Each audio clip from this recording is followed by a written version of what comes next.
sis. I'll be right with you. Today we're going to find out about the Christian celebration of Easter. Our friend Noreen is going to help us. Watch! There. Oh, another job done. It's all go here today. You see, we're expecting lots of visitors tomorrow. They're coming to watch a play that's being performed in the grounds here. The actors have been rehearsing for weeks, and I'm helping to get the gardens tidy. I've never seen a play done outdoors before. What's it about? Ah, well, that's the thing, you see. It's all about the life of Jesus Christ. It starts with the birth and the story of Christmas, and ends with the story of Easter. Now, I mentioned to one of the actors that you were wanting to find out about Easter. His name's Rod, and he's playing Peter, one of Jesus' disciples. You'll maybe recognize him from off the telly. Anyway, Rod had this great idea of making up an Easter quiz for you. All you have to do is find out the answers to it. Oh, now, where did I put...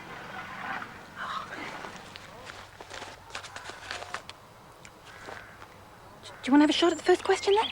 Yeah.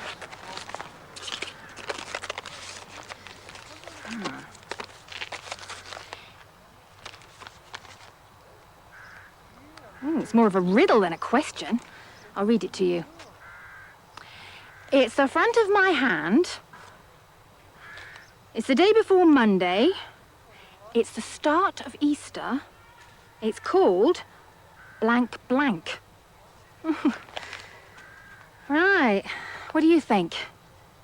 All we have to do is fill in the blank blanks. Oh, I'll tell you what. Let's watch a story all about the start of Easter. Maybe it'll give us some ideas about how to solve this. Long ago, a man called Jesus traveled through a land called Galilee to a place called Jerusalem. Jesus was famous for telling people to love one another.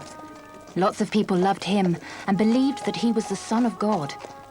They had heard of the miracles he did, like healing people who'd been unwell. But there were also people who didn't believe in him, and they looked for ways to get rid of Jesus. Jesus had come to Jerusalem with his loyal followers, called disciples, to celebrate the special feast day of Passover. The people had gathered because they had heard he was coming. Jesus rode into Jerusalem on the back of a donkey, and the people waved palm branches and laid them in his path, shouting, "Hosanna! Blessed is he who comes in the name of the Lord, the King of Israel." Jesus had been welcomed as a king. One palm. Now, I know this one may not look like much, but in Jesus' time, to someone traveling through the hot desert, a fully grown palm tree was a lifesaver. It had tons of different uses. You could get dates from it to eat.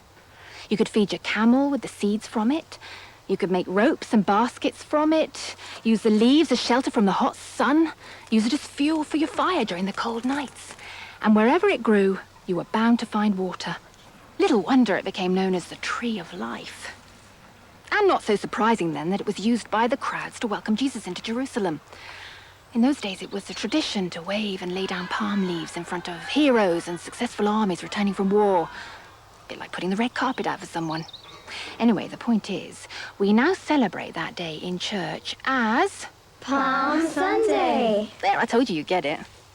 It's the front of my hand, palm. It's the day before Monday, that's Sunday. It's the start of Easter. It's called Palm Sunday. Oh, I'm glad we got that sorted. Let's watch the rest of the story. Feast days were always a time of great excitement, and it was important for the people to have all the right foods and wine to celebrate with. Because almost everyone came to the temple for prayers, it made sense to the priests to allow merchants to set up their stalls in the temple. But it didn't make sense to Jesus. He didn't like the temple being used in this way and threw the merchants out. This is my Father's house. He did this to remind everyone that the temple was a house of prayer. When the chief priests and Pharisees in Jerusalem heard about what he had done, they were furious. How could a man who was just like them claim to be the Son of God? They were jealous and afraid of the way that people had welcomed Jesus. They did not believe that Jesus was the Son of God, so they began plotting to find a way to destroy him.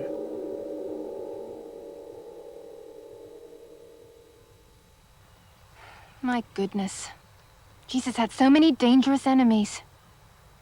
That's why I love Easter so much. Because we celebrate the courage of Jesus and the sacrifice he made for me, for all of us. And now, thanks to Rod's quiz, you all know that celebration starts with Palm Sunday. Well done! Oh, hi, Rod. Hi, Noreen. This is Rod. Hi, guys. Pleased to meet you. I see you've got the answer to my first question. Nice one. Now, before you have a shot at the second one, I just want to be sure that you all know the next bit of the story. Good idea. Okay. By chasing away all the merchants out of the temple, Jesus made everyone sit up and take notice of him. Remember, it was a special feast day, so everyone was meeting and talking about what Jesus had done. It was a time for people to decide if they were for him or against him. His disciples were so frightened, so worried about what was going to happen, that they took Jesus away to a secret place where he could celebrate the feast day in safety. But Jesus already knew what was going to happen to him. He knew because God, his Father, had told him. Jesus knew that this feast was to be the last meal he would ever share with all of his disciples. Time for the second question. Yeah.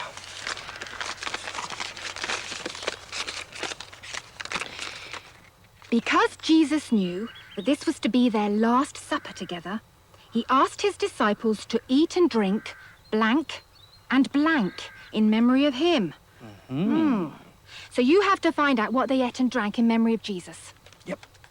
To help you out, I've arranged for you to visit Reverend Young, who will help you with the answer. In the meantime, I've got to get my costume on and have to get a beard on, too. And it's very itchy. I think it suits you. You make a very good Peter. Thank you. See ya. Bye, Rod. Well, I better get on with some work. And you better go and meet Reverend Young. I believe his youth club are having a leaving party.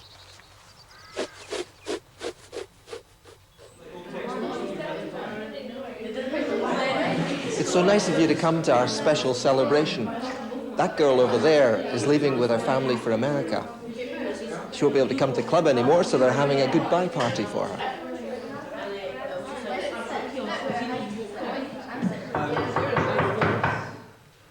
As you know, I'm going to leave to go to America.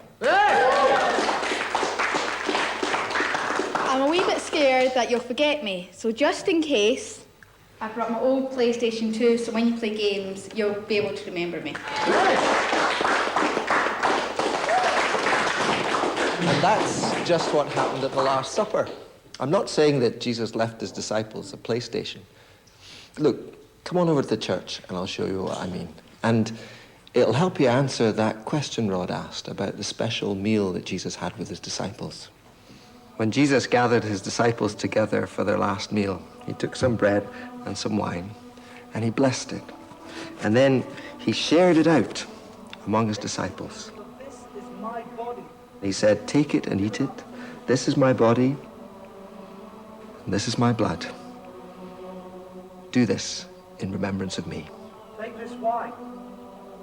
Jesus wanted us to remember that he would always be with us, even after he died. When Christians share bread and wine in church, it's called communion.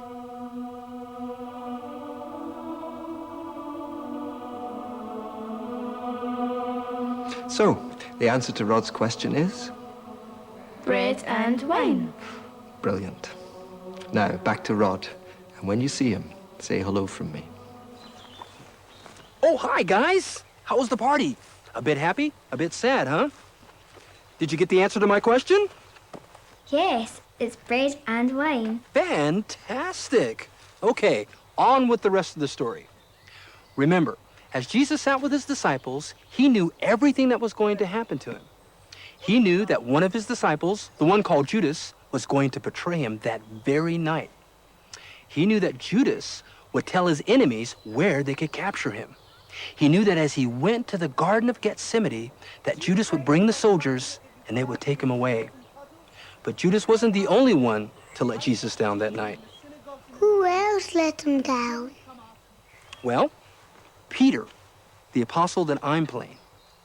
You see, Jesus said, before this very night is over, you, Peter, will say that you don't know me 3 times. 3 times you will deny my friendship. Well, Peter was shocked, and he swore he would never do such a thing. He swore that he would rather die than deny Jesus. But Jesus knew better.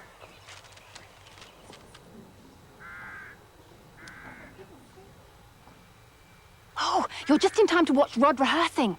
It's the bit when Peter sneaks into where Jesus is being held prisoner and being questioned. He's trying to find out what's happening. The trouble is, he gets spotted by someone who recognizes him. You. I know why you're so interested in all this. I've seen you with him. Who? Jesus. You were helping him when he was teaching in the temple. No. Are you sure about that? What are you doing here in the middle of the night anyway?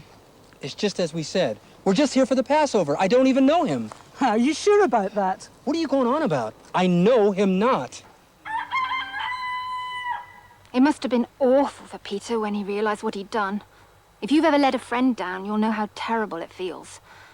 The trouble for Peter was that he had no chance to say sorry, because soon after, Jesus was condemned to death by his enemies and taken to a hill outside Jerusalem to die like a criminal. Well, we're getting toward the end of the Easter story, and I've still got one of Rod's questions left. Last question. Oh, I think you'll be able to answer this one. Jesus died on it. It has become one of the most important symbols of Christianity. What is it? The cross. So now we know that Christians celebrate the start of the Easter story with Palm Sunday.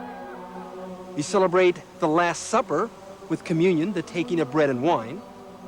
And Christians remember Christ's death on Good Friday through the symbol of the cross. Rod, why do Christians call such a sad day Good Friday? It's because the Easter story didn't stop when Jesus died. For Christians, the most amazing, exciting, tingle-up-your-spine bit happened just 3 days later, when Jesus shocked everyone and rose up from the dead. And behold, there was a great earthquake, for an angel of the Lord descended from heaven and came and rolled the boulder away from the tomb. By doing this, he showed everyone that we don't have to be afraid of death. That's why we call it Good Friday.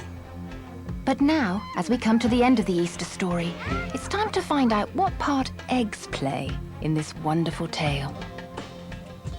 I must admit that my family and I eat rather a lot of chocolate eggs at Easter time.